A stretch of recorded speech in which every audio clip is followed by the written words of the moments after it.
Hello guys, so today we are bringing a very interesting video. We are going to share how much it costs to live in downtown Toronto, which is one of the most expensive cities in the world. So one of the major concerns that people usually have while moving to Toronto is the cost of living. And it is a valid concern because, as I mentioned, it is one of the most expensive cities. So in this video, we are going to be very transparent with you and share each and every single detail of how much we spend per month living in downtown Toronto. Hope you guys enjoy this video, and if you are planning to move to Toronto soon, hopefully this will be very informative for you guys. So let's dig in.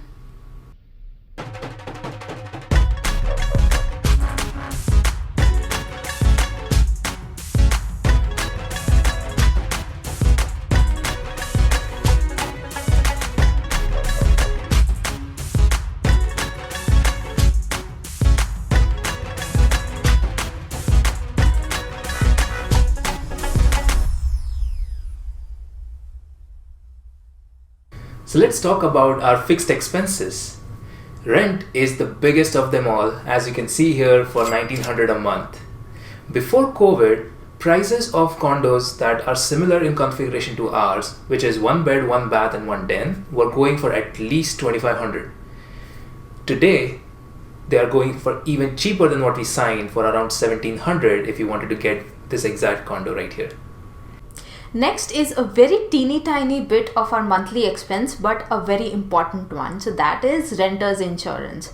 Now, renter's insurance is not really required, but it is really good to have, because in buildings, what happens is buildings do have their own insurance, but that only covers the common area. So for example, if there is a fire and everything inside your condo is damaged, you would not be covered. So that's why we have renter's insurance, and we only pay $25 per month for renter's insurance. Let's talk about internet.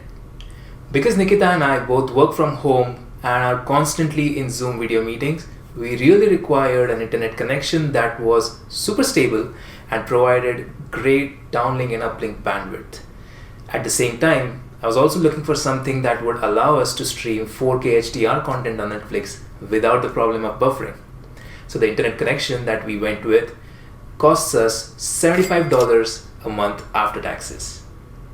Next is the phone plan. So we both do not like locked devices. That's why we prefer to buy it from the actual manufacturer, which might be Samsung or Apple. Therefore, we do not have any device plans. For our phone, we are charged $50 per person pre-tax. So in total, both our expenses for phone is $115 per month, which includes unlimited calling, unlimited text and 9 GB data per line. Now those were all fixed expenses. Let's talk about variable ones. Now what are variable expenses? Those are essentially what depend on our usage, beginning with utilities. Now in this particular condo, along with the rent, we have heat included, which means we are not paying for that separately. So our utilities only include hydro, which is electricity, and water. So depending on our usage, on an average, we pay around $95 a month. The second biggest part of our monthly budget is grocery shopping. So basically, we usually shop from Shoppers Drug Mart or Metro, or sometimes we order delivery from Walmart. Every delivery costs around $7. So last month we were not able to cook as much as we usually do because we were very busy. So our expense for food delivery went up, but grocery shopping went down. So what we have done is taken an average of the last 3 months of grocery shopping to give you an idea of how much we normally spend in a month.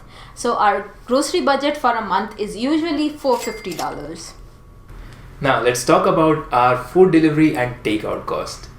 As Nikita mentioned earlier, we have been a little busy for the past 3 months or so, which is why our spending on Uber Eats has gone a little up and our spending on groceries has gone a little down. This is also one of the reasons why we weren't able to release any videos as frequently as we would like. However, without deviating from the topic, our average cost for food deliveries, that includes takeout, Uber Eats, as well as any tips that we would pay for these services, comes out to just around $400 a month. Next category is transportation. So in pre-COVID times, we would have taken a Presto card monthly recharge for $113, which lets you have unlimited rides on TTC and the streetcar, etc. But right now, since everything is locked down and we are also not stepping out of our house as often as we would before COVID, so we didn't feel a need to have this Presto card recharge every month. So we usually recharge our Presto card as and when needed.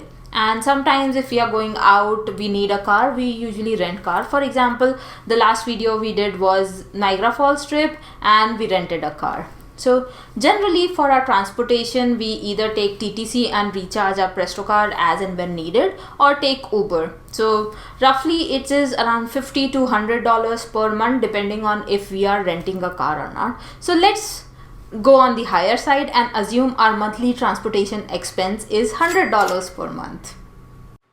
And finally, we have entertainment.